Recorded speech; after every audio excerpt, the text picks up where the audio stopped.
இந்து மதத்தில் மிகவும் பிரபலமான கடவுளாக விநாயகர் கருதப்படுகிறார்.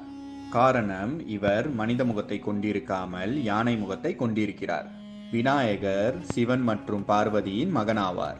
இவரது வாகனம் மூஷிகம் என்கிற எலியாகும். இவருக்கு பிள்ளையார், கணபதி, ஐங்கரன் என்று பல பெயர்கள் உள்ளன. விநாயகர் பிறந்த தினத்தையே இந்துக்கள் விநாயகர் சதுர்த்தி என்று கொண்டாடி வருகின்றனர். விநாயகர் எப்படி யானை தலையை பெற்றார் என்பது ஒரு சுவாரஸ்யமான கதையாகும். ஒருமுறை சிவன் வெளியே சென்ற சமயத்தில் பார்வதி தேவி நீராட சென்றார். அப்பொழுது குளிக்க சென்ற பார்வதிக்கு காவல் காக்க ஒருவரும் இல்லை என்பதால் தனது நீராட்டுக்காக வைக்கப்பட்டிருந்த மஞ்சளை எடுத்து ஓர் உருவத்தை உருவாக்கி தனது சக்தியால் அதற்கு உயிர் கொடுத்தார்.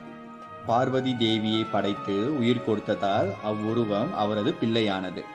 யார் வந்தாலும் உள்ளே நுழைவதற்கு அனுமதிக்க கூடாது என்று பிள்ளையார்